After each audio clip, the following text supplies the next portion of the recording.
He left his heart on the kitchen floor. Her voice still echoed behind the door. A rifle in his hand, he's off to the core. But the road ahead is full of rot, death, and the horror of war. Marching into hell under fire and screams, tearing the threads of his fragile dreams. The man may survive, but not who he was. The war takes its toll without fangs or claws.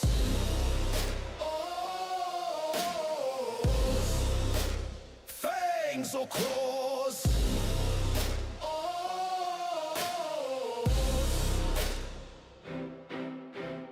Mud in the boots, blood in the eyes. The heavens above turn to my only prize. Every step taken, every enemy slain. Each memory is fire, death, fright, or pain.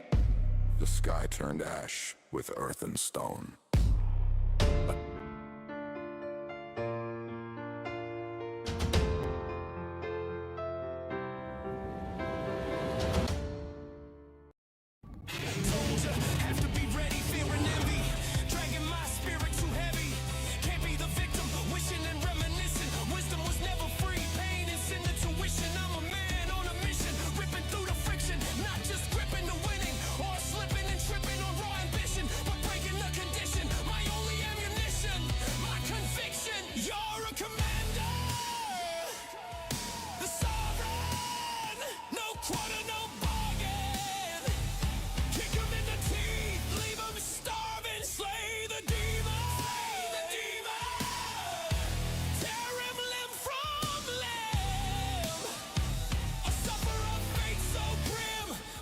Slave to his whim.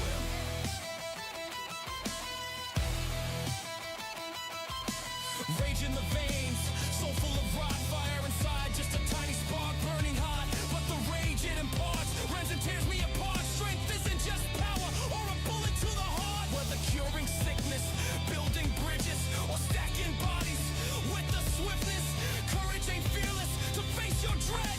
Stand witness.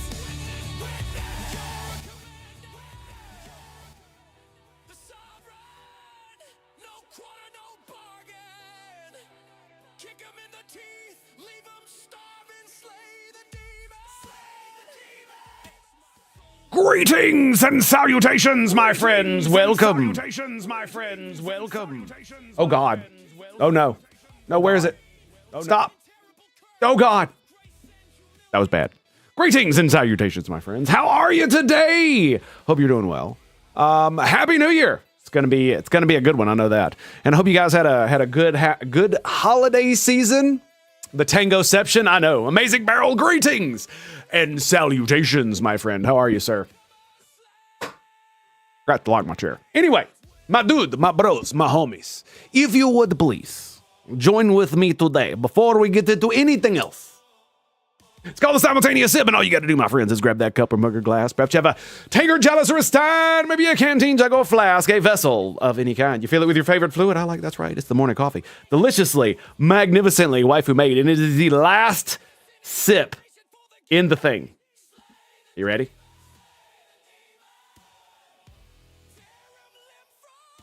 And the simultaneous sip is happening right freaking now. Go.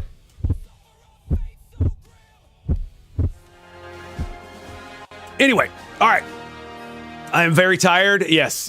I am very much in a lot of fucking pain. The past couple weeks have not been great for me. Anyway, but that's beside the point. You don't want to hear me bitch about that. What you do want to hear me bitch about, or anyway, Freudian slip there. What you do want to hear me talk about instead is something else that I've got planned. So we're probably not going to end up playing Warhammer 40K.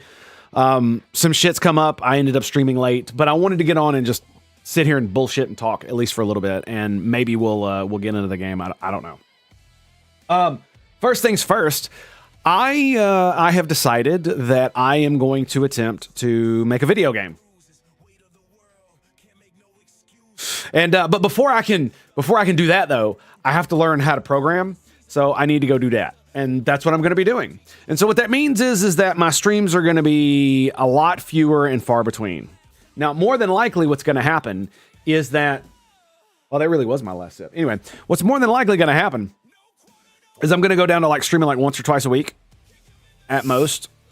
And I'm going to be spending the rest of my time learning how to program. Yeah. And then we'll see where that goes. And hopefully it goes somewhere awesome. Hang on a second. I think I know why it's doing this. It's finicky and shit.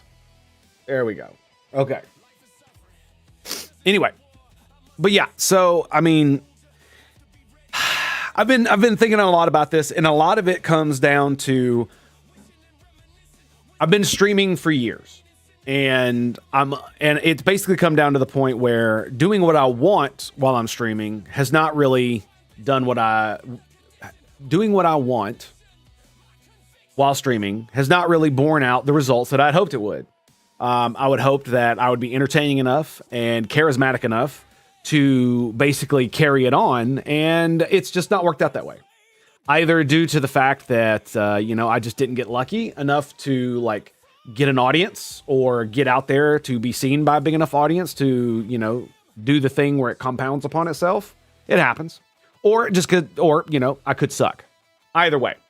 The point is that I need to do something fucking else to do something, because I don't want to spend my time. Basically the biggest thing is, and this is where it comes down to, this is my fault.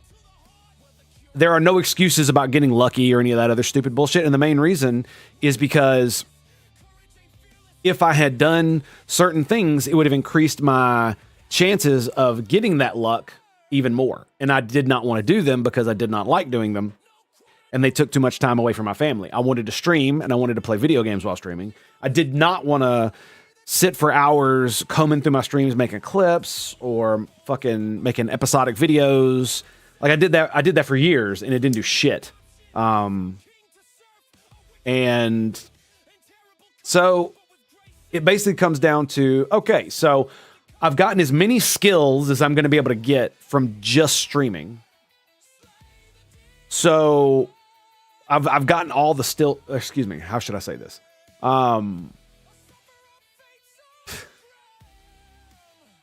We'll see about that. We'll see about it. What was I going to say? Oh yeah, that's what it is. So my streaming career has given me a skill set that I did not have. All of which I was basically self-taught or taught through video tutorials and blah, blah, blah, blah, blah. A lot of trial and error as well.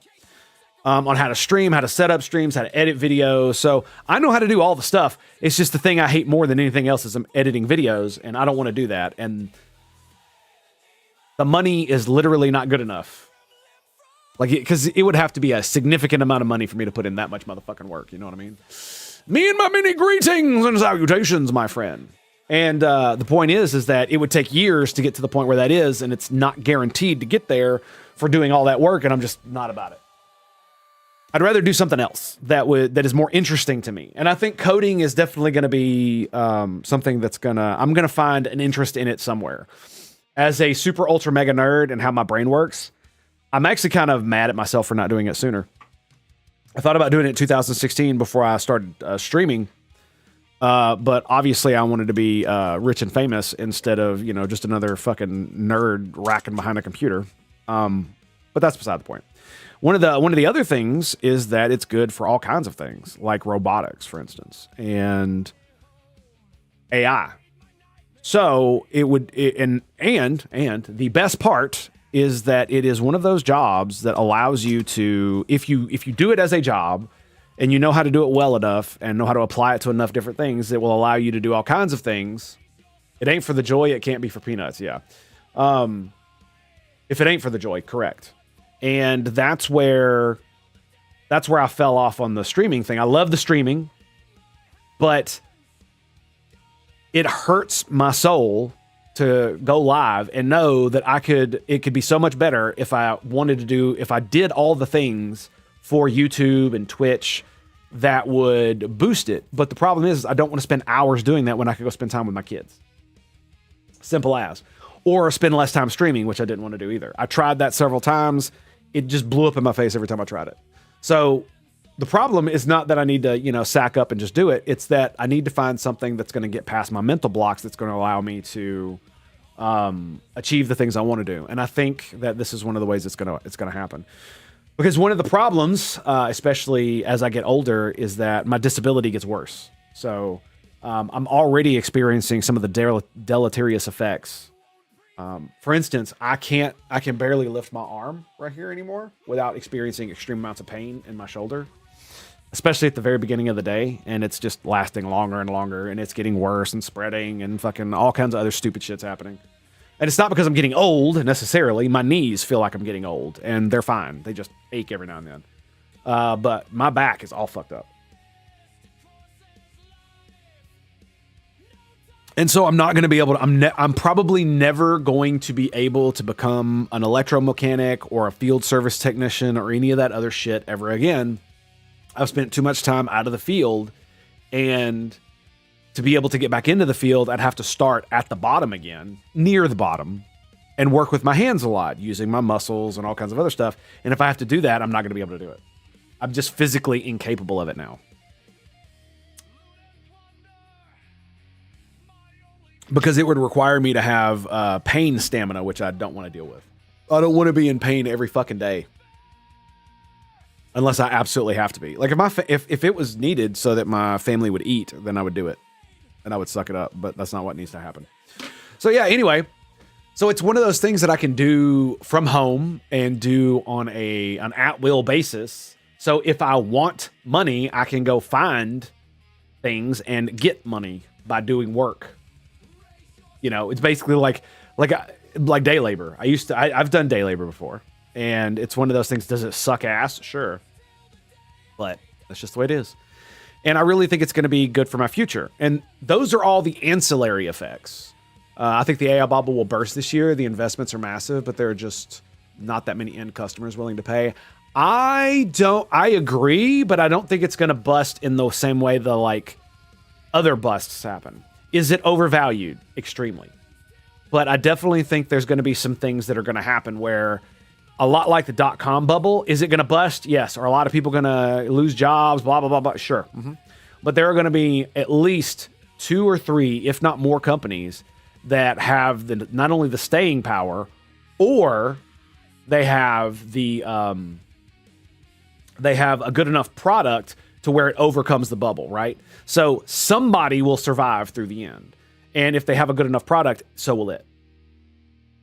And I think we're reaching that point, because I think what it is that the legitimate people who are putting forth that AI will be the next revolution, they're actually trying to bring that revolution. And then where the real over evaluation comes from is all the scammers and all the fucking business bros who they're like that guy who made Stormgate. They think they know how to make a fucking video game, but all they really know is how to do the business of making video games, to run a business. What they don't know how to actually do is make video games. So like the guy that made Stormgate, he thought he was hot shit because he had Blizzard, he had StarCraft 2 under his belt and all this other stupid shit. And he didn't know shit about making games. And that's why the game fucking sucks. It's in the same way as like these people know how to run a business, technically, and can probably run it pretty well. And so they're just getting on the hype train. And then, what do? They know nothing. They don't know a fucking thing about AI. So what do? They go to other people who might know about AI. How many of those people actually know about AI, and how many of them are actually bullshitting for a paycheck? So there's multiple layers of this, right? So there is the legitimate part where, is it overvalued? Probably. Is it overvalued to the point where it's going to crash and burn and destroy us all? Probably not. But there's a gigantic portion of that under it where it's like, these are companies that are like in the do you remember the stories of the .com era where these companies were like, oh, I have an idea. I'm going to make a website and it's going to do this. And they made a basically just a basic bitch HTML that was just up there. And you could go to it and it had no interaction, no function, whatever. And this dude made $38 million overnight. Because he was able to sell a dream without any competence at all, other than being able to put up a web front. And that was it. And so, of course, 3 years later, his company went under. He didn't know what the fuck he was doing. It was fucking hilarious. And I think that's a lot of what's happening with the evaluation of AI.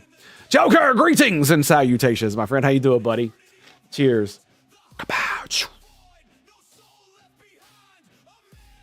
The soda has eyes.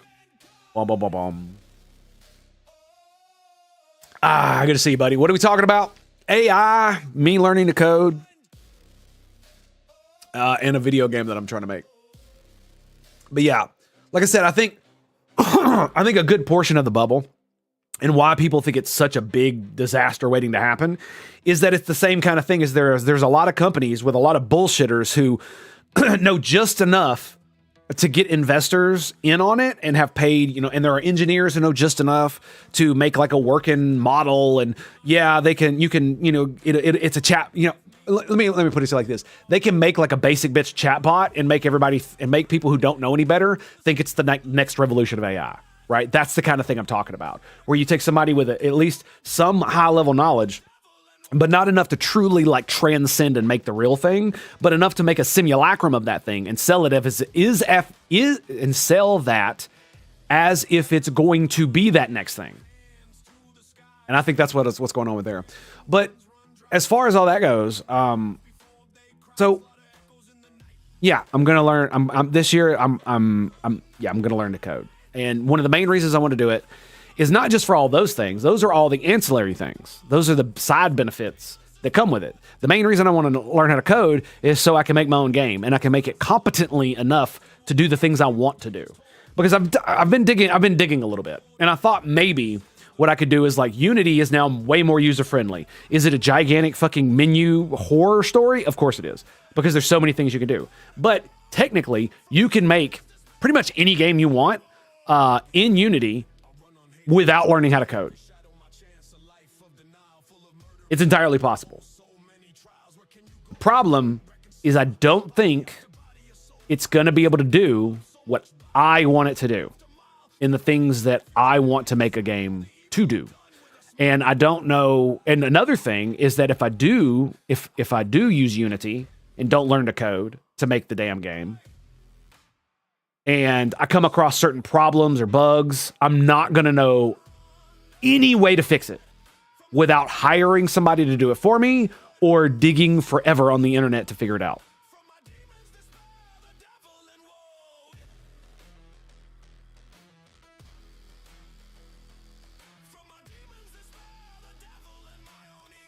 Oh, I agree, Amazing Barrel. I agree.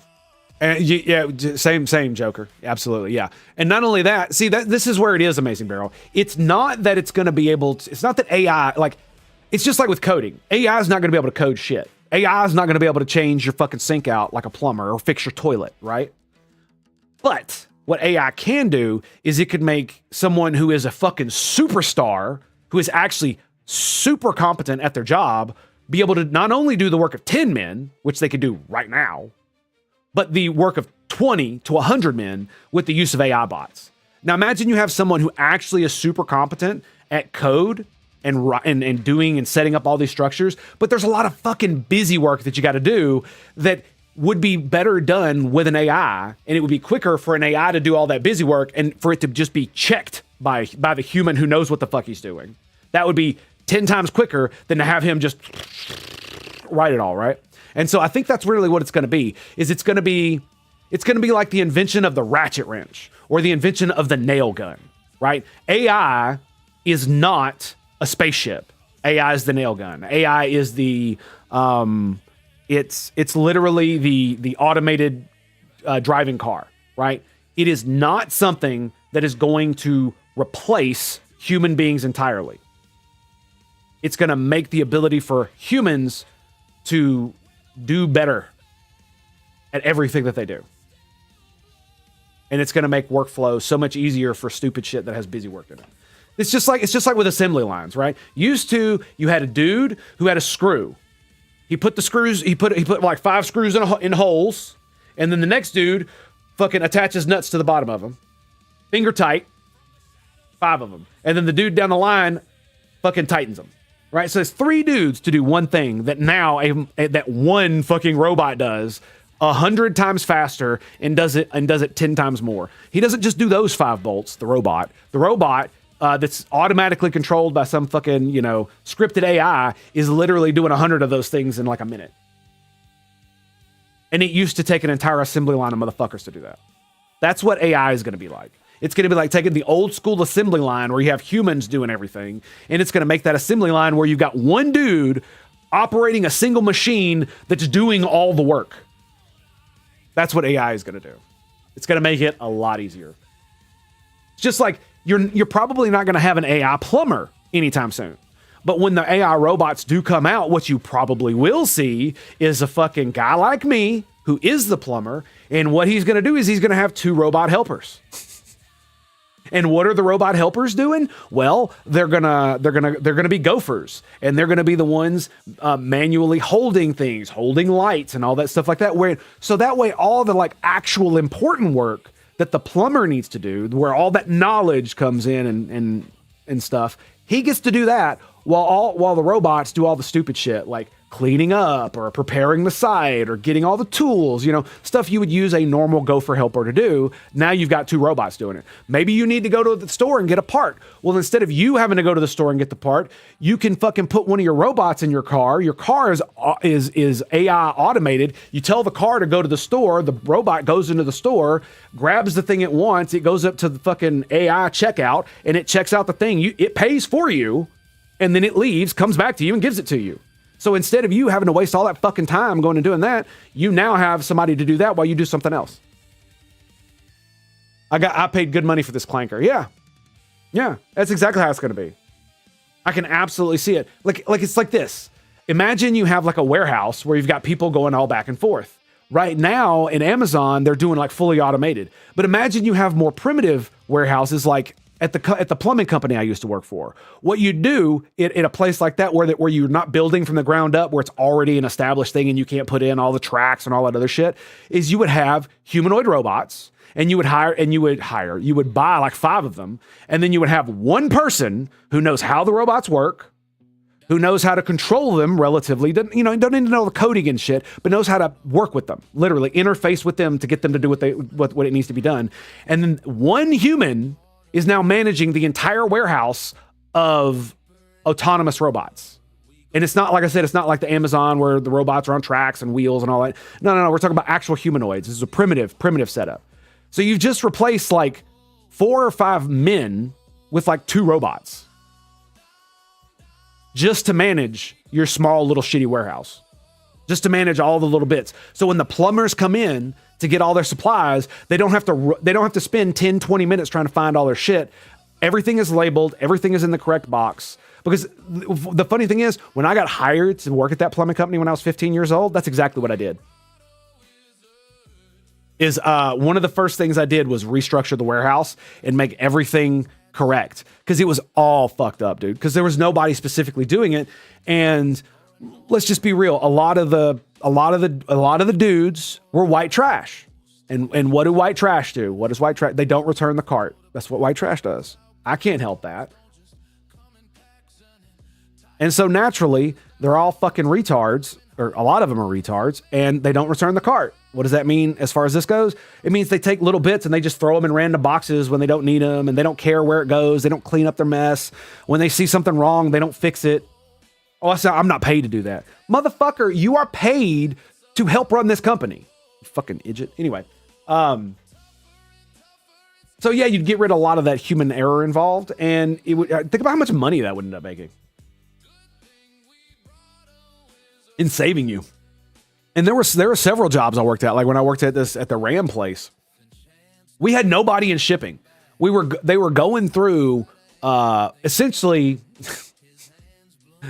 it was like the weirdest thing. There was a series of lesbians that had been working in the dock.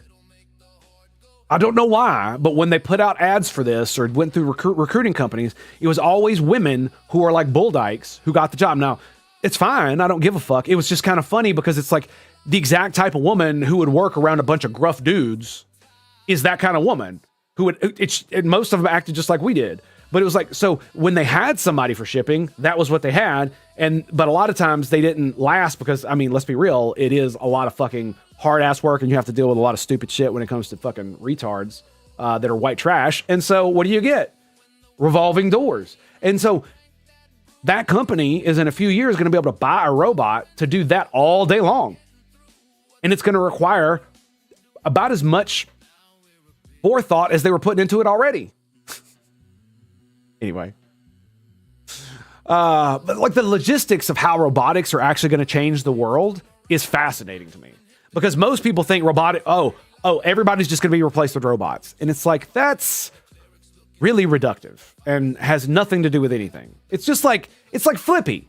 Flippy, the burger flipper robot. Is Flippy going to replace everybody in the back of McDonald's? No. Flippy's going to replace the one dude they had flipping burgers. Flippy's cousin, Fryer, is going to be replacing the dude on the fryer.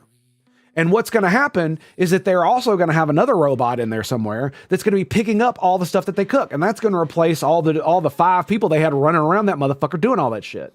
And so you're going to have like 1 or 2 people running the McDonald's and a bunch of robots. And those 1 or 2 people are probably going to make pretty good money, to be quite honest. Because they're going to be managing the robots. They're going to be managing all the stupid shit. You know, things break. You got to fix it. Blah, blah, blah, blah, blah. So that's just the way it is. And in professional businesses, the only people who are really going to get replaced are midwits and incompetents. As simple as that. So the reason that so many incompetent people exist in so many professional fields is because in professional fields, there's a lot of busy work that needs to get done. All kinds of busy work. It requires the knowledge of a professional to do, but it does not require the full competence of the professional to do. You know, writing reports, taking down data, blah, blah, blah. Just a bunch of stupid shit like that. And so what happens when artists are a primary example of this? This is the great one. Do you know, if you look at artists who are mad that AI is going to replace them, it's all the artists that are not good at their job. And they know it. Deep down, they know. They know they're not as good as they could be. They know they're not good enough to make money off of it once AI comes out. But do you know who doesn't care about AI? Good artists. You know why? Because it's just going to make their jobs easier. Just like with any other professional, just a lawyer is another example. Is AI bots going to replace lawyers? Fuck no. Are they going to replace judges? Fuck no. But are they going to replace shitty lawyers and interns that do a bunch of busy work that are, you know, for people that are technically worthless? Yes. Yes, they are. Most Subtrucia is a coder from the UK that made an AI bot to play a rhythm game. He had evolved it into a chat bot and then an AI VTuber. Wow. Oh, I saw that. Didn't that dude just have like the highest subtrain too? He beat out Thor. Humans are going to still keep any jobs that need problem solving. So of course they are. Exactly. That's what I'm saying. It's like it's basically going to do, like I said, what the assembly lines do. It's going to take a job that required 100 men and make it to where it requires 5 to 10 men. And those are like think about, like I said, like if you need an artistic team for a video game, right? But there's all kinds of busy work, shading, all kinds of stupid shit that takes lots of time, but doesn't require very much skill to do. Are you going to hire low-skilled artists that you still have to pay and take care of and pay taxes and blah, blah, blah, blah, blah, blah, blah, blah? Or are you just going to have your really good artists prototype in AI and have AI help them? And then they take those prototypes and take them apart and put them together again so they're good. Because I want you to think about this. How many people do you think it would take to make a song like this if it were made professionally? Right? Could one person do it if they had like a home studio? Sure. But normally you've got rappers, you've got, instrumental players, you've got professionals in the studio balancing audio, doing all the dumb shit. You've got people, the technicians doing the mics and all this other stuff. I'm one dude in my fucking home office and I made a whole album, and everybody that I've played it to, if I don't tell them that I made it and how I made it, they're like, fuck, dude. They have no idea that it's not professionally made.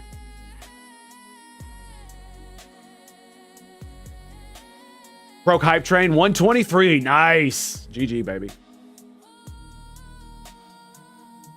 Yeah, I'm not a big rhythm game myself. I don't have much rhythm, to be quite honest. And it's not because I'm white, it's because I'm autistic. I can have good rhythm when I read sheet music. I was very good at playing the trombone. Ha ha ha ha. Nice. Was it February? Was at 111, and then again in December? Yeah, but I think that's really what's going to happen.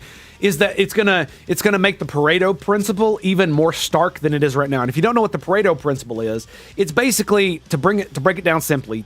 The too long didn't read is that in any given situation where you have humans doing work, 20% of the work,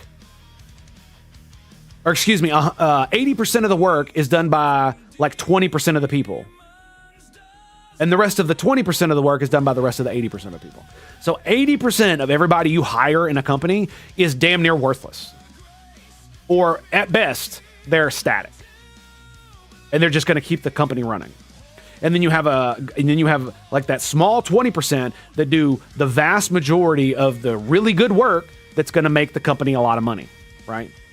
And it's this way with anything. Any endeavor you go upon. Whether it's you're making a terrorist cell, you're building a company, you're making porno, it doesn't matter. It's just streaming, primary example. Streaming, YouTube, all these things, right? These are all the most democratic platforms on the planet right now. YouTube, not so much, even though it still kind of is. It kind of is, but they obviously have their finger on the fucking lever. So does Twitch a little bit. But it's still one of those things that if you're entertaining and good at what you do, people will watch you. Simple as.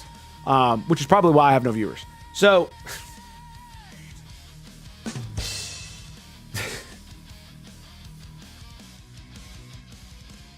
I forgot what I was talking about. Fucking AI. I know it was AI. It's gonna make So these are some of the most democratic platforms, and if you look at it, like it's only like a small 1% of streamers make the most money and have the most viewers. Almost all viewers watch a tiny, tiny portion of streamers. And it's that way on YouTube, it's that way on Twitch, it's that way on Kick. Every single platform is that way. It's the Pareto principle. It's how it works. And one of the reasons it works so well for this is because everything is what was I going to say? I read chat. It made me lose my train. Fuck. Anyway, so it's just going to make the Pareto principle more stark. That's all it really is. And the reason is because all the midwits in that 80% who are barely keeping the train going, in that 80%, there are actually quite a significant portion of them that are detrimental to the company as a whole. They're not just keeping it going along and holding it up like Atlas. They're actually detrimental and are weighing the company down. And what AI is going to do is it's going to weed out all the people in that 80% who are actually bringing your company down. It's going to weed those out. And here's the thing. Are a lot of companies going to make mistakes with AI and fire people incorrectly because the managers who are managing and who think AI is going to solve all their problems, they're idiots? Of course it is. There are going to be companies that flop on their ass and die because some dumbass made a decision like that without understanding what they were doing. Of course that's going to happen. I can tell when a song is AI, there's a subtle, unnatural raspiness in the voice.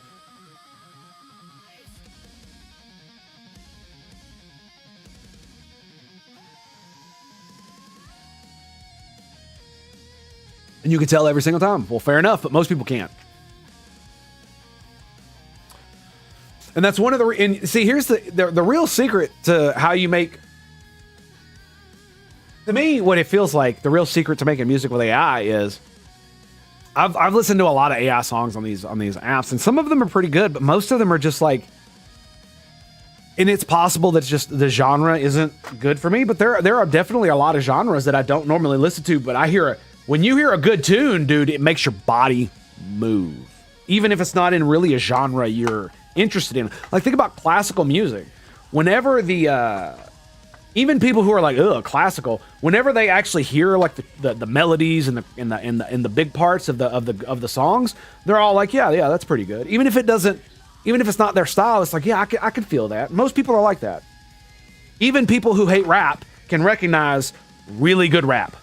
They're like, wow, I hate rap, but man, that's pretty good. Like people who hate dogs. Oh, wow, that's a beautiful dog, but I hate dogs. It's the same thing, right? Or it's like here's a good one for you. It's like a dude recognizing that another dude is handsome and or sexy without being gay. Not that hard, bros. It's not that hard. Be secure in who you are. All right, anyway. So, yes, all the reason that I want to do all of this bullshit is so that I can make a video game. And what video game do I want to make? It's not Boneyard. Boneyard is not the one. Boneyard was that extraction game that I was thinking about, based in a setting that I got from a Star Trek novel. Stargate XCOM, that is correct. Stargate XCOM. TES6. I don't know what that means.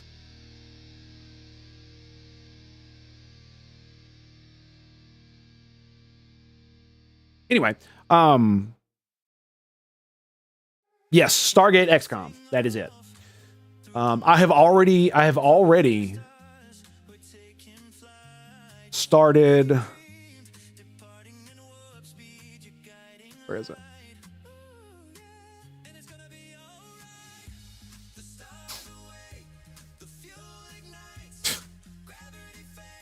I don't know what I'm going to call it. This is a temporary name. Oh, you can't see it. Hang on.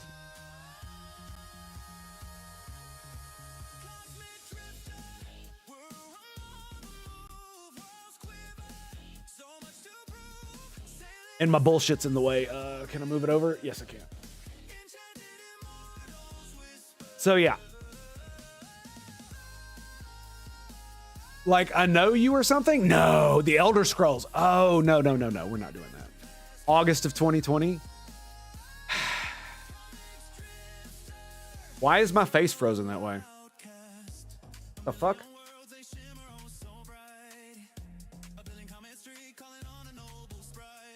The fuck is going on?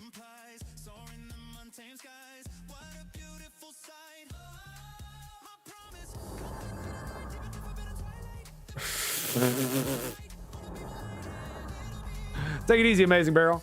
I have no idea why my camera's doing that.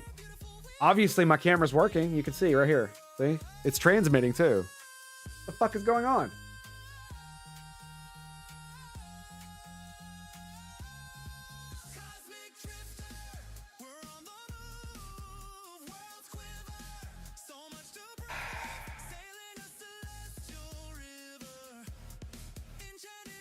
Of course, it's all fucked up. Of course it is.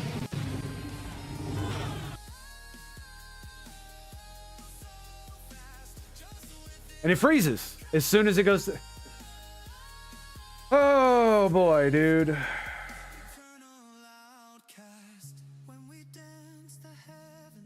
Sorry. Never fucking fails, dude. It's always fucking something, man. Give me a second. Forever whisper.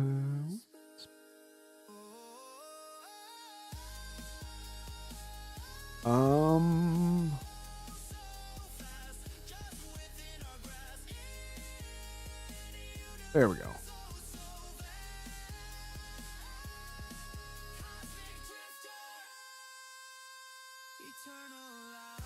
Anyway, fuck it. So yeah, basically I've already started to build a world that this thing is going to exist in. Yeah, I don't know. I can't refresh the screen cam like that, dude. It's a lot of complicated nonsense that I can't get into right now. So we're just gonna say fuck it. It's being fucking retardedly gay, and I'm just gonna let it be. Because I'm far too agitated for being in so much pain and everything else that's been going on. I'm gonna like punch a hole through my fucking monitor if I care too much. So yeah. Anyway, I've created this entire world. It's basically a Warhammer 40k analog. Mainly I'm doing it because Warhammer 40k is becoming lame and fucking gay. and they don't want to let me see if I can get it back. As soon as it comes on, it freezes. I don't know what the fuck's doing. What the fuck is it? What are you doing?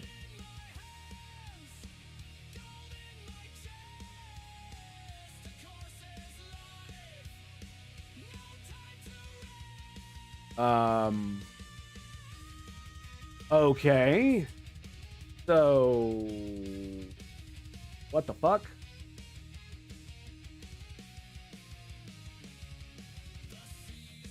And that one, no, oh, that one works. Okay, so apparently we got it now.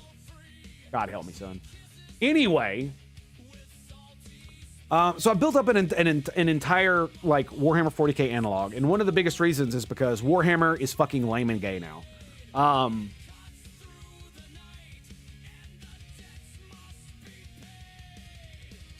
And which it really bothers me because I got into 40k really, really fucking late, and I was super excited for this because of what they've been doing to Star Trek. And to exemplify this, all you have to do is look at this fucking logo.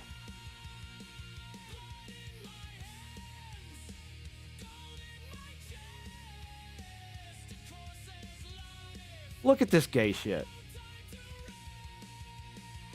This is the old one. This is the new one.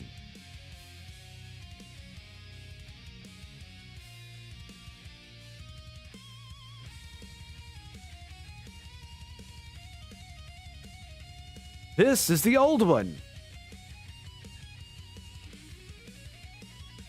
This is the new one. They want to be lame and gay. Cool. That's fine. I am not stuck on 40k like some people are. I am a newbie. You know what I mean? So for me, it's not that big of a deal. I don't like it. Excuse me, I need to put the light here. I don't like it, but what the fuck am I going to do about it? You know what I mean? Nothing. There's nothing I can do. For Warhammer 40k. But what I can do is try to fill the niche Warhammer 40k and XCOM have left behind. They've left it wide open. And none of the other turn-based strategy games give me the feeling of playing that I have when I play XCOM. And the reason is because of and I think I figured it out. It's the campaign. That's what I want. I want a war. I want a war campaign. I want a start where we start the fight, and I want to win the campaign by defeating the enemy. You know, RTSs, they've all got this.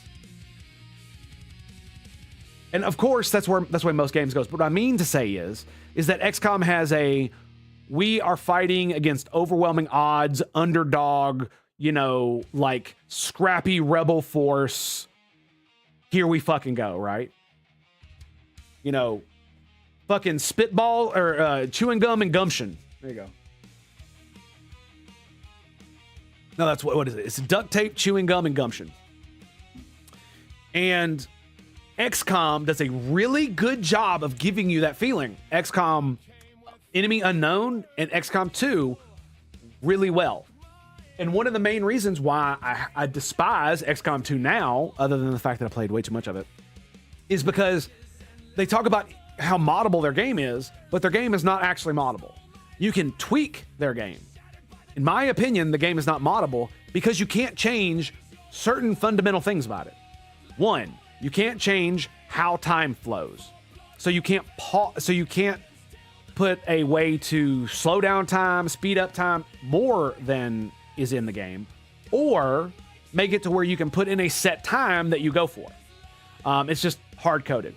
Almost all of the shit in the game that makes it XCOM is hard-coded like that. And so you can only tweak You can only mod the game within the framework of the game. So you can make it a Warhammer 40k XCOM game, and you can replace all of your dudes with fucking Imperial dudes, and you can replace all, and you could try to replace all the enemies with Imperial equivalent enemies. But the game is still going to fundamentally be the same fucking game in the same exact way. You're still on planet Earth. You're still scanning planet Earth. You're still doing missions against an alien invasion on planet Earth. You can change the name, but it still looks like fucking Earth. And all of these things just, and not only that, the game runs like dog shit. And so the more you mod it, the more mods you layer on top of one another, the shittier the game runs. And it's just not, it's not optimized well, and so on and so forth. And it's just like fuck them. Instead of making XCOM 3, they made that stupid Midnight Suns game, which is now free, by the way. You can play it for free on Epic, I think, at the Epic Store. I think it's one of the things I got it for free.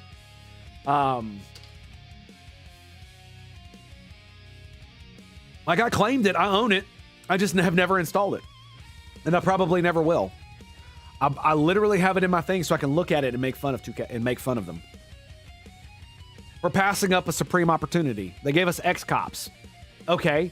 And I wouldn't be so disenfranchised with Firaxis with X-Cops and Midnight Suns if X-Cop had been worth a damn, or they had acknowledged how fucking retarded they were to release a game in that state, and just how utterly garbage the story and the setting were with what they were given. It's just insane that that's what they did with it. I can forgive the game being low on mechanics. I can forgive, a little bit of bug, and I can forgive a little bit of lag. What I can't forgive is them utterly destroying their setting. They did a pretty good job with some of it. It's like some of it's really good.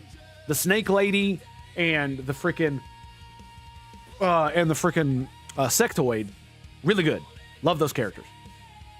But the way they built the world and how you interact with it as X-Cops is just like the lamest shit ever, dude. But like I said, Warhammer's becoming lame and gay. They literally want to make Space Marines women. Fuck you. So basically what I'm going to do is, and a bunch of other stupid shit that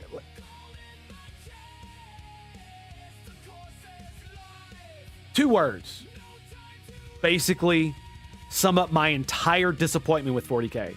And this is coming as a new guy who my first actual exposure to 40K was Space Marine game in 2010, I think, or 9, when the demo came out. I remember watching Total Biscuit's video on it, and I was like, I gotta play this fucking game. And that's what got me into playing Gothic Armada, Gothic Fleet. I can't remember what it's called. Battlefleet Gothic Armada, that's what it is. And it got me into the Warhammer setting. Now, I am not a super ultra mega nerd on this. I'm a Star Wars ultra mega nerd, right? So with 40K, for me, it's basically, I've watched a lot of lore videos, and I love all the lore. I love the stuff around it. And I know a lot of the stories because I've watched those lore videos. But it's very disappointing to know that not only is Games Workshop just fucking up their setting by being like, Adeptus Astartes are men. They're always men, and this is why. To being like, of course there was always a brother that was a woman. But the two words that sum up my entire utter disappointment with Games Workshop and the direction they're going: Primaris Marines. And this is going to be harsh, and many of you may not like it, if, for the 3 people that are in here. It's just like if you're watching modern Star Trek and you're a Star Trek fan from the old days. You just got to admit you're eating dicks. You love it. How can you look at what's going on with your setting and not understand what they're doing, and how it has nothing to fucking do with the integrity of it at all, and only to do with our world here today and what it means to the people creating it? If they don't give a fuck in 20 years when the lore is so fucked up and so out of date because it will literally date itself to current year. So in 20 years, it'd be like, oh, why'd they put all this shit up? And everybody will be able to fucking tell. It's why those kind of movies will never be hits into the future. They may be like cult classics, 100 years from now because of how bad they are, like some movies we know. But Ghostbusters is never going to be good because it's bad, like Army of Darkness. Because at least Army of Darkness was honest. That's the thing. And so, if Warhammer 40K wants to do that to their setting and just like have everybody eat dicks so that they can sell themselves to Amazon and like cash the fuck out, okay then, fine. Back to the Future. I don't know what you mean by that specifically. I'm sorry. I'm stream of consciousness. I do apologize. I've been thinking a lot about this, and so it's been weighing heavily on my mind. So I'm just kind of letting it all out. And I definitely appreciate you being here, Joker. I really do, man. It's been a long road, my friend. It's been a very long road. And I don't know if you heard, but the stream will continue, but I'm probably going to be streaming a lot less. Maybe like once or twice a week. I haven't really decided yet. Where are flying cars and floating skateboards? Oh, yeah. Yeah. Well, see, fair enough. Fair enough. I get you. The dating. I meant more like, of course, here's the thing. Of course, it was going to date itself simply due to the fact that it literally has a date in it and that it's predicting the future. So fair enough. But here's the question. When you look at Back to the Future and you see all that shit that they got wrong, are you really like, oh, it makes the movie unwatchable? No. Right? Because it's like, oh, yeah, that's funny. They thought that would be that way or this and that. And it's like, okay, yeah, you can understand. And it makes it part of the enjoyment, right? But if you're watching like a franchise that you like and they're spouting feminist propaganda and pontificating about, modern day politics in the current year, are you going to want to watch that in 20 years? Be reminded of all this stupid fucking bullshit? Especially when they have literally nothing to say that has anything, I don't know, Marvel Universe. Yeah, that's a good one. Yeah, yes, exactly. The 40K is going to be Marvelized. That's what's going on right now. And it's going to turn into what Marvel did after Endgame. It was already, like, everybody saw it was happening with Captain Marvel. Like, they had a primo opportunity. See, this is what I'm going to do, by the way. I'm going to make actually good female characters because all these feminists don't know what a woman is or how females work. Or what femininity is. They have no idea. And it's because, well, none of them have ever experienced it. because it's either women who've been ideologically captured and therefore shut themselves off to the soul of what humanity is, or it's men who's never known a woman's touch. Bring back the Zerg Queen. Oh, so, dude. So when I say I'm going over the top, I'm going hypersexual, hyper masculine, hyper feminine, just fuck you. Like every one of my dudes are gonna cuss like fucking sailors. Every dialogue is gonna have fucking cussing in it because they're gonna be Marines and they're gonna be sailors. The Air Force is not the one that's gonna run the fucking Stargate. Fuck you, Stargate. The Navy, yes, that's why in the movie they did it with the Navy. Because the Air Force won't exist. What do you need the Air Force for? There is no air. Well, there was only the void. Anyway, but yeah, it's gonna be one of those deals, man. I'm gonna have Marines, I'm gonna have Navy personnel, I want to go balls to the wall. Like, and it's not even just like over the top gigantic armor like these guys have got on. This is generated by Grok, by the way. This is just a concept thing. But I want to, like, my dudes, I am going to have Space Marines. I am. The name so far that I've gotten is Knights of the Sovereign. You're probably only going to see a handful of them in the campaign. And the main reason is because they're fucking Space Marines. But instead of being, you know, bitch Space Marines like the Adeptus Astartes, these guys are already going to be Primaris out. I'm going to start at Primaris level, and it's going to fucking stay there. Fucking retards. I'm still just in awe that they did that.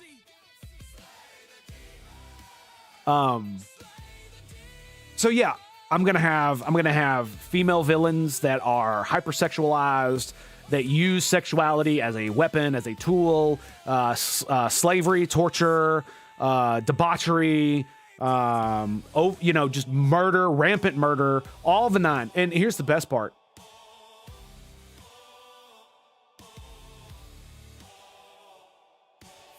Let me see. Is it this one? No, I don't have anything on that one. The Black Grail. Which one did I put it on? Is it this one? Oh no! Don't tell me don't tell me it fucking.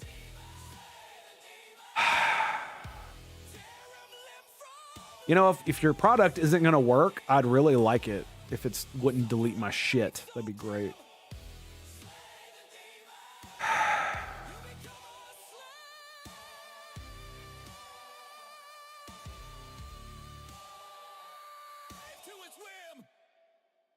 Well, that's lovely. That's just lovely. Excuse me one second. Anyway, oh,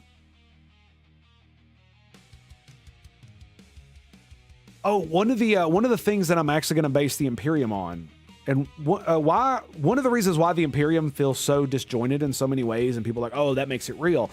No, it's because it wasn't built with intention. It was built out of a hodgepodge of, oh, this is cool, oh, this is cool, oh, this is cool, and now let's cram it all the fuck together, right? Not everyone is going to be a super slider. No, not at all. Basically, this is what's going to happen. As far as the game is concerned, you're going to know almost none of this shit. You'll know some of it, obviously, but it's going to be one of those iceberg things, right? Where the game is literally the top of the iceberg, and the iceberg is like 50 feet above the water line, and the game is going to be up here. Then it's going to have 50 feet below that before it hits the water, and then obviously it's going to have the giant iceberg under it. That's what all this shit is. This is the iceberg that you don't see, or that's under the tip that's going to be in the game. Basically, if any of you know what the Badab sector is from Warhammer 40K, that's where our Earth is going to be. And the Eternal Terran Sovereignty, or the Eternal Empire, as it's colloquially known in many places, is built upon the virtues of the sovereign: prudence, justice, fortitude, temperance, and loyalty. And this is what I mean by intention, right? How many are Space Marines good guys? Are Space Marines bad guys? Are the Carcharodons good guys? Are the Salamanders bad guys? Right? And the reason, and see, a lot of people are, oh, but that shows, you know, how real it is and blah, blah, blah. And I'm like, yeah, sure. But it's also one of those things that you can tell was just kind of together instead of it actually being like a greater part of a whole. Because then you have to come up with the Inquisition uses them to do this, and that's how they became a space chapter of basically marauding murderers, and nobody cares, and only the Inquisition knows. And it's like, sure, yeah, okay. I know the galaxy's a big place. True. But anyway, and all of this is going to weave into the hating of Xenos and all that other stupid shit. But it's going to be built with intention to be this way. And you will see like almost none of this fucking shit in the game until like the very, very, very end. When so the plans so far, and this is one of the reasons I want to talk about it like this, is because I want to run it by specifically you, Joker, is that, so as far as the game is concerned, we're going to be in the Badab sector. And if you don't know what the Badab sector is, it's basically, it's a position in the galaxy that's way the fuck out in the hinterlands. It's independently run, which means the Imperium does not actually own direct control over this, right? So the Lords of Terra, fucking any of the sectors and around it, they don't control this area of space. It's independent of the Imperium. However, it is loyal to the Imperium and is required to pay tribute. There are several different small empires in this area of space, including a Mechanicus one, where there's a line of Magos who've been there for, thousands of years. They were part of the original Mars colonial fleet and were absorbed into the Imperium. However, this kingdom was given, sovereign rights over the system that they're in, and they have like rights under the Imperium and all this cool shit, right? Kind of like the Hutts from Star Wars, sort of. The Hutts are like actually a criminal organization. What I'm talking about here is like, so the Badab, so the sector that we're in is owned by the Imperium, but it is not managed by the Imperium, if you get what I'm saying. So basically in Warhammer 40k, the Badab sector is managed by 3 or 4 chapters of Space Marines, where the Astral Claws were the ones that were in charge. And so you have basically 4,000 Adeptus Astartes rule over this entire zone. They're charged with its protection. And governance, so to speak. Basically, keep it alive and keep it sending tithes. The general Warhammer 40k thing. Well, that's where we're going to be. We're going to be in there. And we're going to be on like one of the distant off, like way the fuck off the beaten path over there in some like hazy Psystorm shit. And the reason is because the Terran sovereignty comes from Terra. They come from here. Just like in 40k. Except, unlike 40k, where Holy Terra is an ecumenopolis and is the seat of power, Terra was lost. Thousands of years ago, tens of thousands of years ago, during the, what the fuck is it called? The Void Pyre. That's what I'm calling it. And basically, it's just like, warp storms and all that shit. And so basically, it's going to destroy the human civilization. It's going to fracture. And someone is eventually going to rise up and reconquer the galaxy. And that's where the eternal Terran sovereignty comes from. And their home world is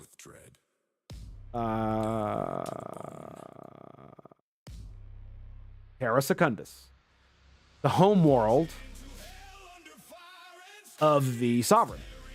And around this system is and they named it in honor of Terra. This is all legends. I'm gonna flesh all the fucking mythology out and all that stuff. But basically, this planet is imagine like a world based in medieval chivalry. That's kind of what I'm going for here, and that's why the virtues are what they are and the way they are, and that's how it's gonna like perpetuate out throughout the Empire. And they're in Sol Secundus. And that's the name of the system. And the Citadel of Man is essentially a ring of systems around around Sol Secundus that are basically like a bastion. They're all independent of one another, but also interdependent. So they all work together to form like basically not only a ring of protection around Sol Secundus, but also like a fallback position that was built by the Sovereign so that when he go out and conquered the galaxy, it was a place they could retreat to if they needed to, right? So if they needed to, on the Western Front, come back a little bit, they had a place to go that was absolutely 100% secure. Kind of like that deal. This is what I say by like intention about how I'm going to create this bullshit. It's not just going to be a bunch of cobbled up fucking lore that doesn't make any goddamn sense, and you have to be like, ooh, unreliable narrator. Ooh, fuck all that shit.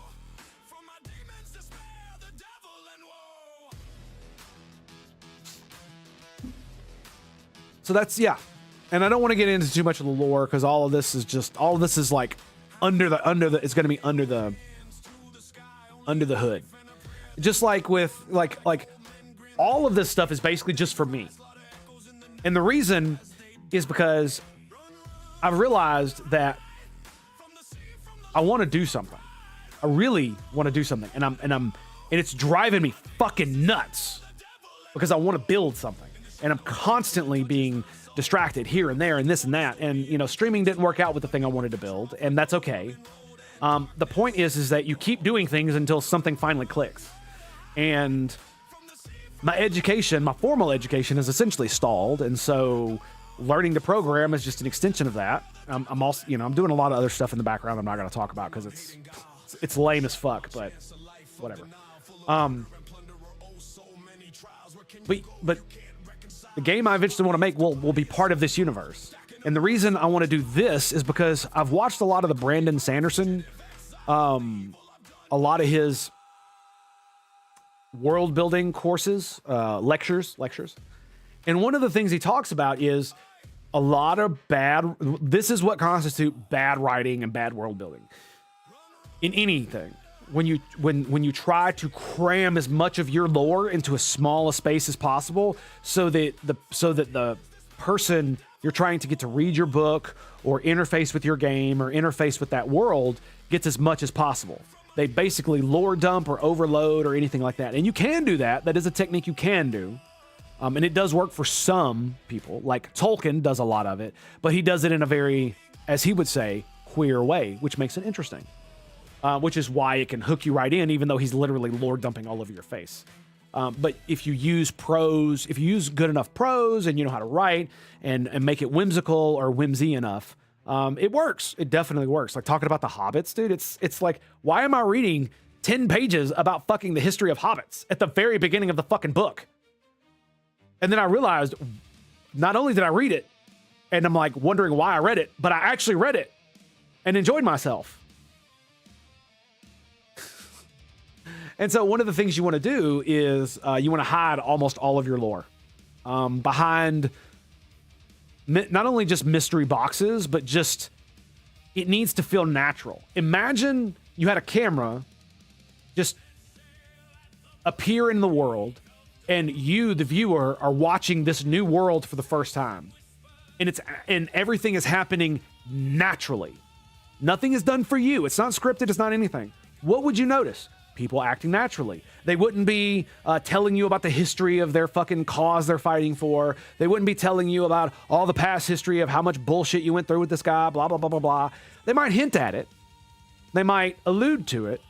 But most people speak in, not abstraction, that's not the word I'm looking for.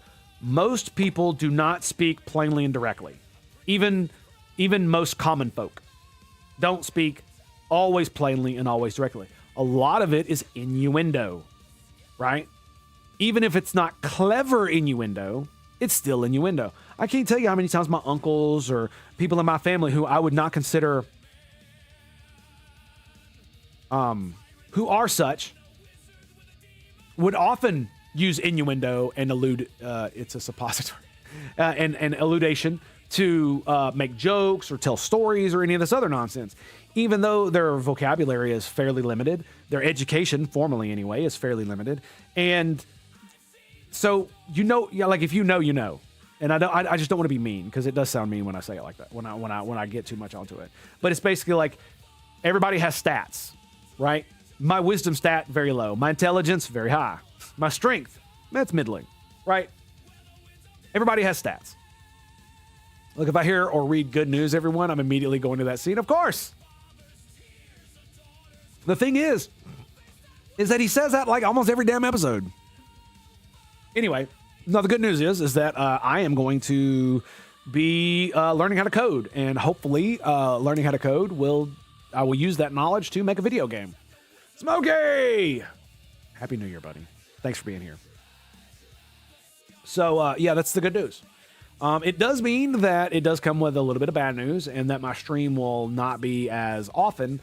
But I'm actually probably going to be moving away from non-turn-based games just because it doesn't allow. One of the things I realized playing XCOM and playing Rogue Traitor is that having a turn-based game means I can actually be entertaining and fun and talk and do all those things while playing a video game. Because when I'm playing PoE, I have to concentrate so much on what I'm doing, it's hard for me to read chat. So when someone does chat, I tend to miss it, and that leaves the game. It's just me talking to myself, right? And the waffles. There you go. And the waffles. That's true. And I miss that. And the problem is I don't want to play XCOM. But then I look out at all the other turn-based games that are like XCOM, and I'm just like, oh, this game, if you like XCOM, you'll like this game. If you like XCOM, you'll like this game. And I'm just like, it's a turn-based game with turn-based combat. And that's it. Everything else is completely fucking different. I'm just like, okay, well, that's not what I want to play. And I think what it is the hook of the military campaign of at the start, you're the scrappy rebel group kind of deal. And at the end, you're still the scrappy rebel group, but you've overcome insurmountable odds. And you're whooping ass, right? And that's what I want. Except, again, how would Earth today fight against the Empire in Warhammer 40K? And I am talking about BattleTech too. I am talking about BattleTech. When I'm talking about all the other turn-based games, I'm talking about BattleTech. And the reason is it just doesn't fill me with the same kind of stuff, and I don't know why. I am going to take a quick break here. I'll be right back. So stand by. I apologize. I got to go use the restroom. So I will return these messages from my screen. Stay tuned for more right here at the Tango Hotel.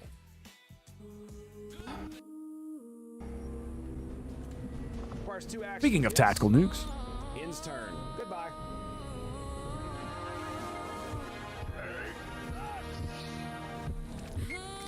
Nuclear launch detected!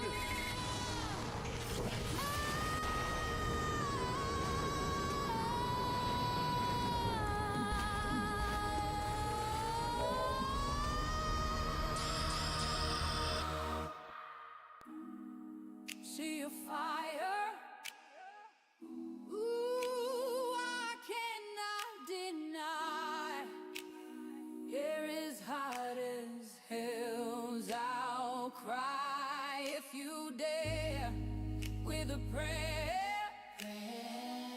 this heart I'll not spare.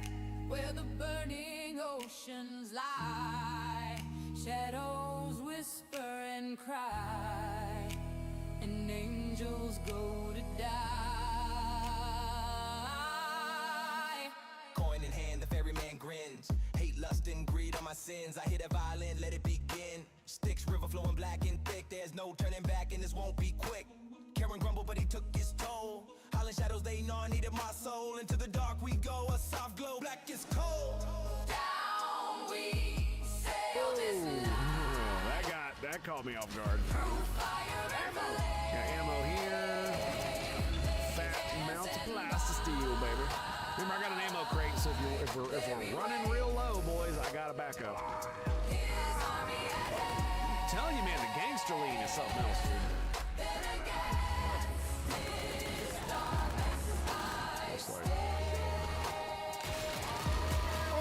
Looks like. Water made of souls. I'm set. Gotcha. My task Shut grim. off the Eyes of the damn stare from the breach. Each one yearning they besiege just within reach. GG. Down we sail this night. Through fire and flame. I can spell. I don't know how to spell. That's not it. That's not it there, Chief. Down Okay, I fell, so, down where yeah. he dwells, under the Same name. swell. A Battle one-way Bang. ticket straight Division. to hell. I break his spell. My spirit he will not quell. Wait. Fire comes with You the sang? passion as if I know compelled. that was important. Blazing everywhere. You It ignites the performed very Gilbert air. and Sullivan? Piercing through the glare. I am the very model of a scientist Solarian. I've studied species Turian, Asari, and Batarian.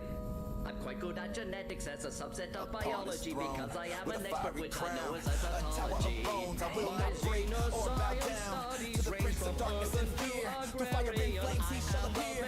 Full of light, a terrible sight to fight. Test our might and push back against the night.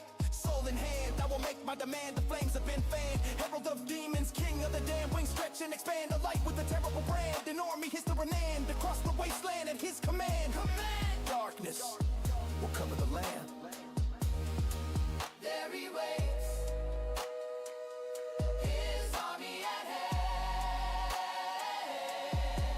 Then against his darkness I stand. He is a soldier. You see, armored and smoke, a mask of glee, but he wouldn't bend the knee, and never would he bow to destiny. Down we sail this night. Through fire and flame, they dancing by. There he waits, his army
Oh my goodness, dude, it never fails. Right. He's gonna kill me. He's gonna kill me right here. All right, I'm out. Oh, I might be dead from the fire. Oh, no, I'm not. No, I'm not. No, I'm not. No, I'm not. No, I'm not. No, I'm not. No, I'm not. No, I'm not. No, I'm not. Nope. Nope. Nope. Nope. Nope. Nope. Nope. Nope. Nope. That's a big old nope right there. That's a big old nope. I'm not dying. I am not dying today. How's my boat doing? Boat's doing fine. Boat's doing fine. Boat is doing A-okay here. Boat is doing great. Boat is doing great. All right, I'm out of danger. I don't need to run away.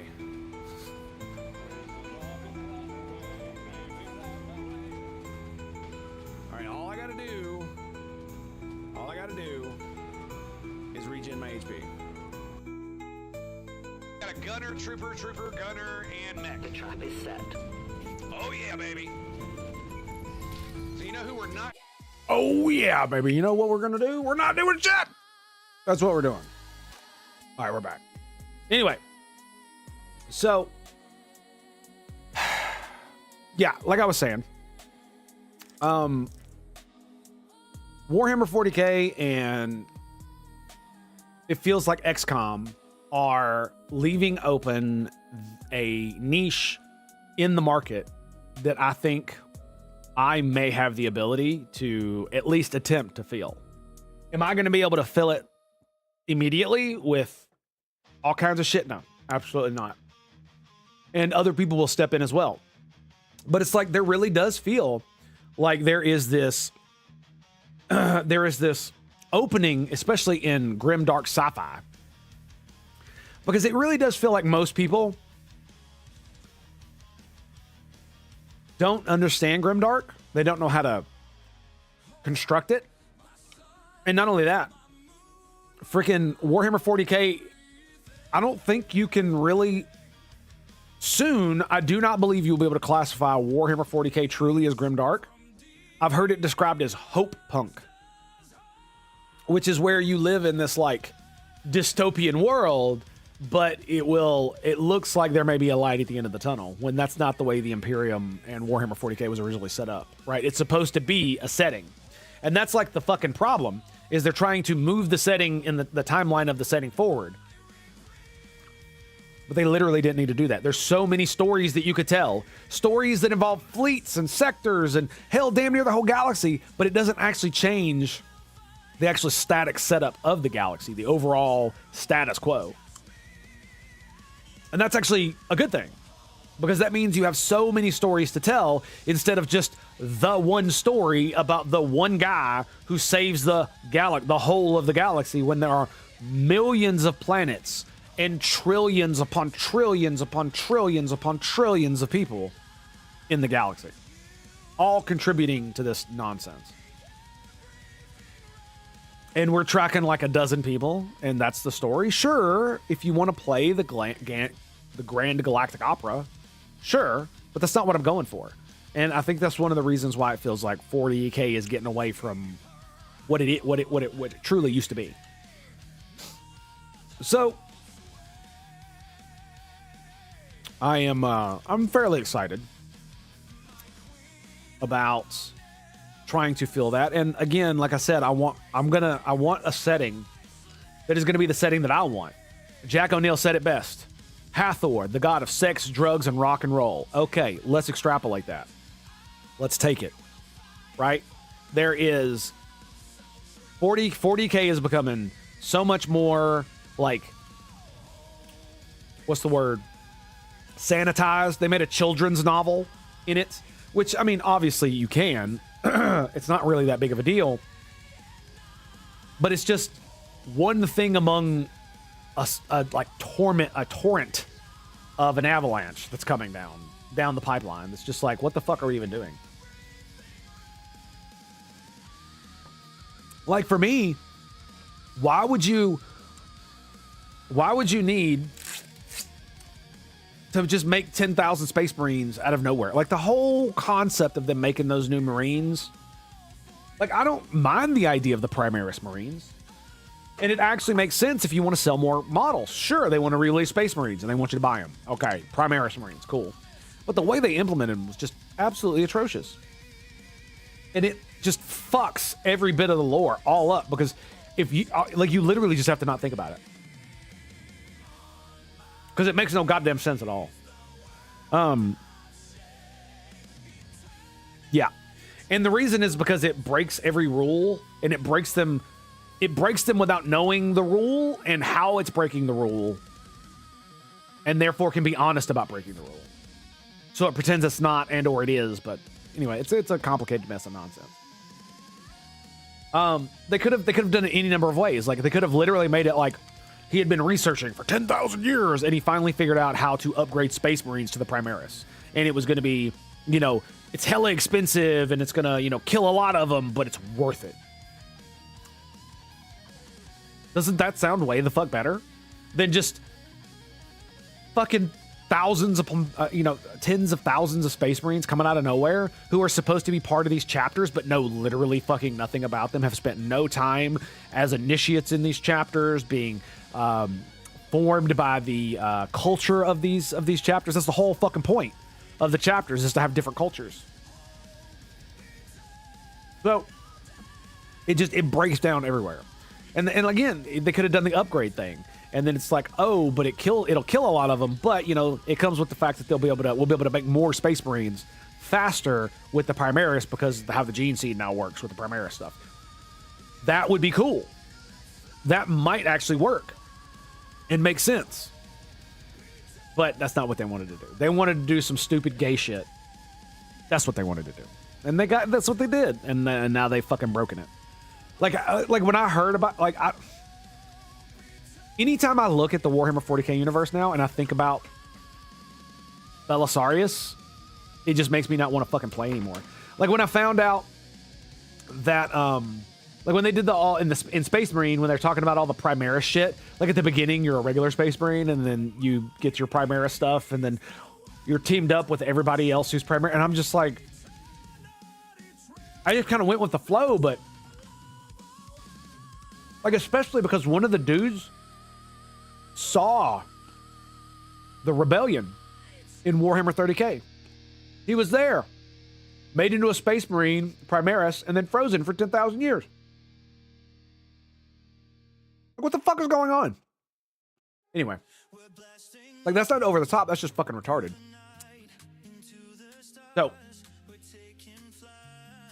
again, I want to create a universe that is with intention, that is made to actually fucking fit together.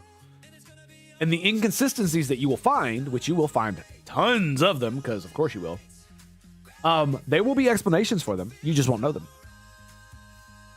And that's how, I mean, think about it like this. Let me ask you a question about today's world. If the Epstein files were such a detriment to Trump, why did the Democrats release them? Well, because they're damaging to the Democrats. Why it was, if they were so damaging to the Democrats, as Trump alluded, why would Trump not release them and fabricate all this bullshit about them being fake? For the same exact reason. To protect someone he cares about. Or someone's. It's not really that fucking hard, right? To come up with reasons, but that's the point. How many people out there come up with conspiracy theories that just go 5, 10, 15% over the line? And then that carries it on and on and on. And that's how I'm going to build my world. Is that almost all the stuff that's hard in the universe this is the way the universe works. No one's going to know this but me. That's it. All the magic users, all the scientists, they're not going to know how the fucking universe works. They're all retarded. They're not God. I'm the God of this universe. And so it's like, it's going to be one of those things. It's like,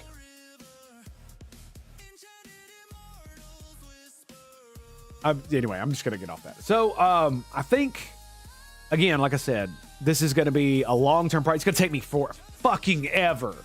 So I'm not, like, the game is not even going to start for at least, you know, a year and a half or like a year to a year and a half, if I even start that soon. because I'm gonna have to like learn how to fucking program, and I'm gonna have to decide which one I want to use it on, and blah blah blah. I've got all kinds of stuff, and I will give more updates as time goes on. When I do stream, I will be streaming consistently. I will not stop streaming and just stream randomly whenever. I will pick a time in a day, and that is when we will do it. It's gonna be a little bit. I'm still for now. I might be streaming tomorrow. I don't know. I'm probably not gonna be streaming Monday because we're gonna finish up our Lotro marathon. We didn't get to finish it on New Year's Day. And I think I might stream Tuesday. And what we're going to do is, because my son's in therapy, there's a lot of stuff going on start of the new year with schedules. I need to figure out when's going to be the best time. And when that is, I'm going to change literally everything from YouTube to Twitch to everything to show this is when the new time is. And that's where we're going to stick with. And it's going to stay that way.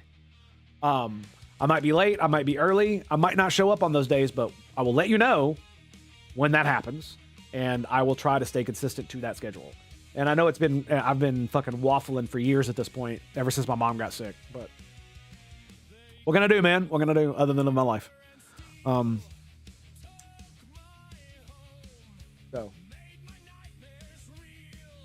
And this process will take a while. I don't know how long it's going to take me to learn what I need to know. From what I understand, it's a very lengthy process. And even though I consider myself highly intelligent, that doesn't mean I'll be able to learn it that quick. So it's going to be one of those things that might take me longer than I hope.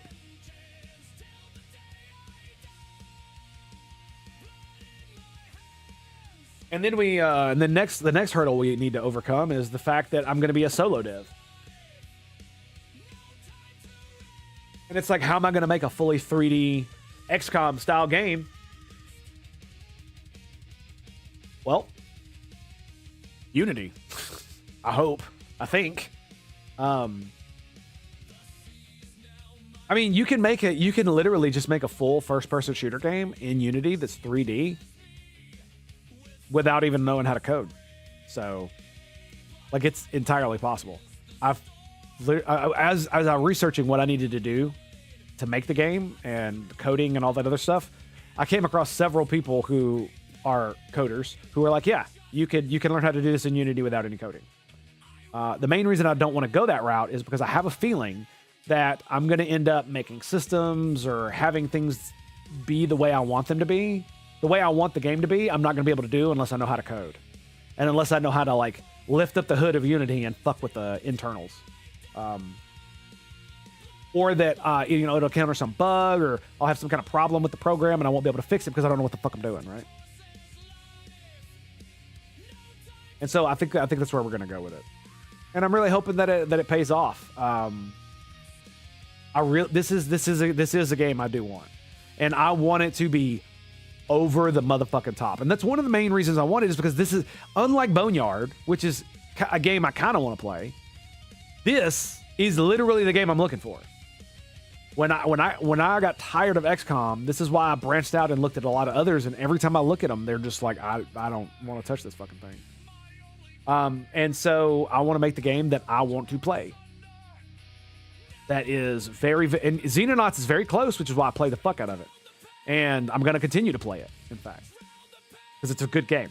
Great game. Love that game.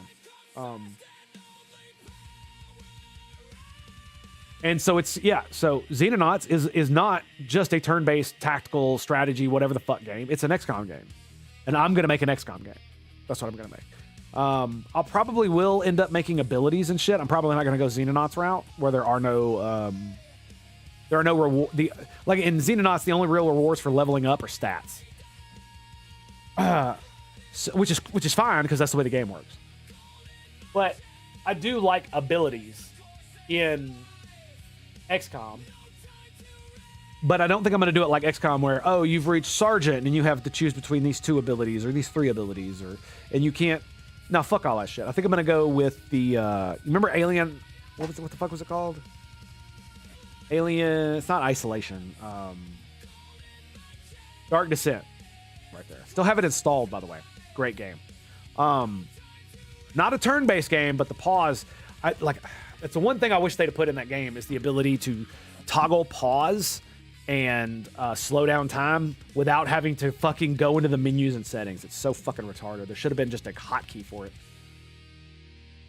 You just press it, and it's like you press spacebar to go into slow time, and then while you're in slow time or any time, press P and it just pauses the game. That'd be great. Stupendous. Anyway, but the way they did it is when you leveled up, there was a list of abilities that you could pick from, instead of being like, oh, you're level 2 now. You get to choose between these two abilities. You're at level 2 now. Here's a list of abilities. 5 of them you can get, but several of them you can't because they require higher level in your class. That's cool. That's cool. In fact, I might even do something stupid like make it to where you're like 3 or 4 before level 3 or 4 before you actually pick your class. Yeah.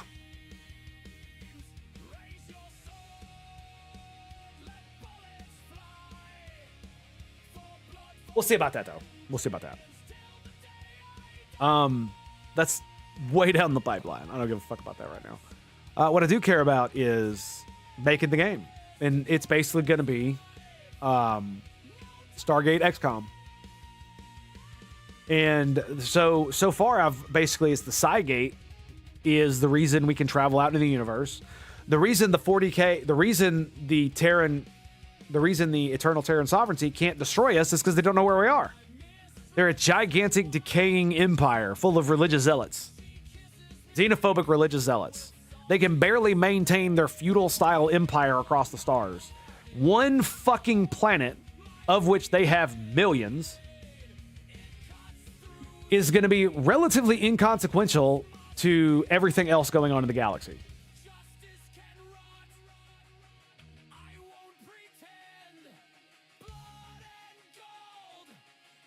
And so, even when you start like attacking and raiding them and shit, they're not gonna be able to tell. Damn, dude. Huh. It's got to be the white. It's got to be what it is. It's the white in my hair.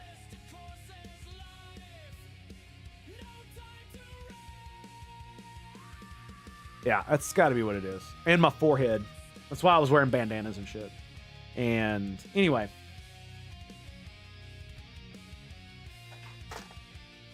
I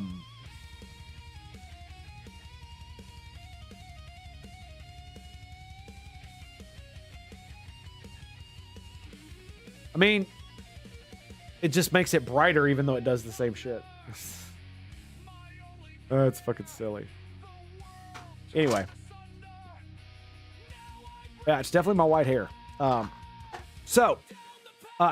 does the Terran Imperium, how does the Eternal Terran Sovereignty not know humanity is here? Well, because we're a speck of dust. That's why. They do not use Cygates. They think Cygates are heresy. They use a primitive form of Cygate technology that they have called warp drive that allows them to travel faster than light via the Psi realm. I haven't determined what I'm going to call it yet. And it's basically a realm of eternal inferno. It's a warp analog. Subspace, fucking warp from 40K, subspace, hyperspace, you name it. Whatever. And it's relatively slow compared to the Cygate, or it's extremely slow compared to the Cygate, but it is obviously FTL, so instead of taking, thousands of years to get to the next star system, you can get there in like a couple days, and, if you want to go across the galaxy, maybe, a couple weeks to, a couple years kind of deal. And I'm also probably going to weave in a bunch of fucking, plasma physics into it so that how the warp drive works and how warp lanes are formed are going to probably be along Birkeland currents so that there's some kind of a real life analog as to why these things work the way they do. I think that's going to be a really great way of doing it and making an actual barrier. See, in most games, they say, oh, it's a warp lane or hyperspace lane. And yeah, that's cool. But what causes that? See, what causes it in our realm and on Earth is rivers, land features, all kinds of stuff like that create how we move around it, right? So we usually take the easiest path and the least dangerous. And so why are hyperlanes the way they are? Why are warp lanes the way they are in Warp K? Well, you'll get some kind of generic answer. Oh, it's the formation of the subspace. No, fuck all that shit. The reason that the Psi Realm has stable warp lanes is because of fucking Birkeland currents, which create this gigantic moving column of plasma that allows it to, and that as the Psi Realm interfaces with it, allows it to be more stable than other parts of the Psi Realm where it interfaces. Obviously, the Psi Realm is like the Immaterium. It's like location independent, time independent, blah blah blah blah blah. But in some places, it does interface with our realm, and those are the places it does, creating warp lanes, and that's how it's going to work. And this is another reason why they're not going to be able to find us and utterly crush us immediately. Is because unlike in Star Trek, they're not going to have, we got our base got attacked. Oh, look, what is this symbol from? Oh, look, magic computer tells me this is an old Terran symbol thing. Oh, it comes from Earth. Scan it. Oh, it comes from this star system because of the mineral composition. They're not going to have any of that fucking shit. They're not even going to know we're fucking from a rebel or a planet or anything like that until way deep into the story when you meet some of the main characters. And the reason that's going to be is because think about it from their perspective. You're just a bunch of fucking little fucking monkeys from somewhere else that are raiding, Imperial stuff. Right? Just like any other rebel faction that may exist on any given planet. So they're not going to fucking know you're even from and they're not even going to know you're from outside the Imperium. They're going to think you're traitors. And then maybe they'll think you're heretics because they'll see you using Psi stuff. And then maybe slowly over the course of time, the more intelligent individuals, as intelligence reports get up to them, they will start to maybe figure something out, that you're from a planet not from the Imperium. But they don't think it's Earth because Earth is mythological in their eyes. Holy Terra is not a place that actually exists anymore, kind of deal. You know what I mean? And so they have no idea you're from there. And maybe at the end they'll find out and it'll cause some kind of weird friction shit, which might get the entire empire to move. But the problem is that the portion of the galaxy they were in is vastly unexplored, vastly underutilized, vastly undercolonized, and has very thin imperial presence as far as military is concerned. There's only a couple of cohorts of what did I call them? Knights of the Sovereign, that's the Space Marines. All this is subject to change, by the way, but so far, the Knights of the Sovereign, there's only a handful of them, right? In this portion of the galaxy.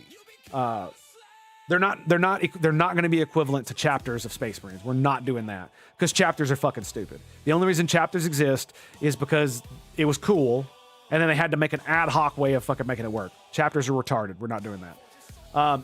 Basically, Knights of the Sovereign exist in multiple different layers of governmental service.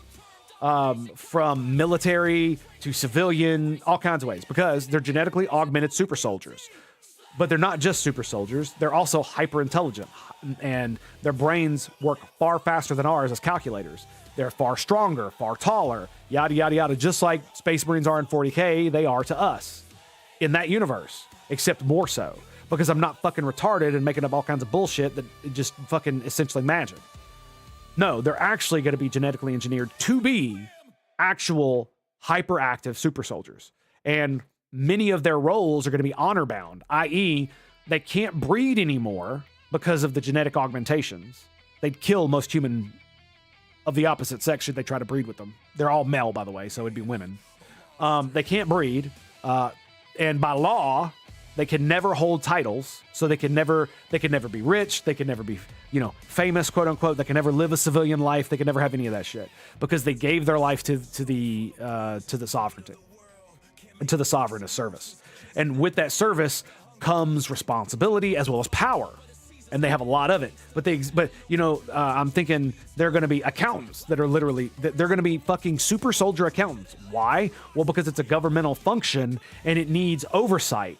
And normally you're going to have all the little human functionaries doing it with, computer assistants. AI is absolutely going to be banned because of obvious reasons. It would make them way over fucking powered. That's why. Main reason. And so what you're going to do is you're going to have these guys who are going to be like a law enforcement arm of like the IRS, right? And they're not going to be go out and fucking busting in doors. They're going to be fucking sitting on computers, fucking crunching numbers with their gigantic calculator, watching all the little fuckers around them who are working and making sure they're doing their job right. Think about, like an administrator. The original Adeptus Astartes were supposed to rule after they conquered the galaxy. It's the way it's portrayed in the 30K books, the Horus Heresy books. Gilliman was supposed to be hyper-intelligent administrator and was going to be, ruling over a good portion of the galaxy. And so that's what I'm basically going to do with these guys, is that's what they're actually doing. Because that's what the Sovereign made them for. So they're going to be part of law enforcement. They're going to be part of the military. They're going to be a big part of the military, but there's going to be very little only gigantic space marines and only gigantic space marines. They're going to be there are all kinds of attachments and stuff like that. Because I understand why the 40K universe does it the way they do, but that's not the way it's going to be. That's not the way you would do it in a real military. But the way they have to do it like that because of corruption and warp and all that other shit. There's going to be that in my universe, but not quite to that extent. Not the way it does to them. So, they're going to be in all kinds of up and down in the administration of the Empire, from making laws to enforcing laws, all that kind of shit. And so there's only a handful of them in your area of the galaxy, in our area of the galaxy. And the rest of it is basically just a hodgepodge of colonized worlds that the Terran sovereignty claims, but that are run independently by these knights. They're the ones in charge of it, technically. So they rule over it as feudal lords, but because of their virtuous nature and how they were brainwashed, they're not good guys by any means, but they are good to their people. That's the big thing I want to do, is that I want to take that chivalrous thing and I want to embed it as a religious thing into the Empire. So you have these honorable knights of duty and all this other bullshit, and right next to them is a fucking sister of pain who is a warped and tortured creature that uses psionic ability to summon demons, and she wears all kinds of like over-sexualized bullshit, and tortures and uses criminals to do all kinds of crazy shit. Like, I'm going full fucking balls to the wall here, dude, in all directions. And I'm gonna make it, and it's gonna be with intentionality, specifically. So how can an honorable knight stand next to a mistress of pain or a sister of pain? Well, it's easy. It's because it's what the Sovereign's ordered. These are criminal scum who have turned away from the fucking light of virtue and all this other stuff. And the sister is a poor, tortured soul who is now no more than a tool, an automaton in human form, who has been given the responsibility of maintaining these prisoners, condemned prisoners, and using them for whatever she may need to accomplish whatever goals she has been given. Easy, because it's honor bound, not morality bound, if you get what I'm saying. So you will have knights that are literally just executioners. They roll around slaughtering people. That is because that's what they're bound to do. Honor bound to do that kind of thing. But on that note, my friends, my voice is starting to give out, and I know we didn't get to the game, but I had a lot to talk about, and I figured we probably wouldn't. So I want to thank you for being here. Appreciate you coming. I will probably be streaming, I want to say Monday, maybe not. Maybe tomorrow. It's going to be maybes up until at least Tuesday. Tuesday is guaranteed. Maybe tomorrow, maybe Monday. I don't know, because I got other shit to do. But I do want to play some games and get that out of the way. Soon I'm going to be switching to the 1 to 2 times a week schedule, so that I can take care of so many other things that I need to get done that have been basically put on a back burner forever because I stream. So on that note, my friends, it's been a pleasure. It's been an honor. I want to thank you guys for being here. I'll catch you later, boys. Peace out.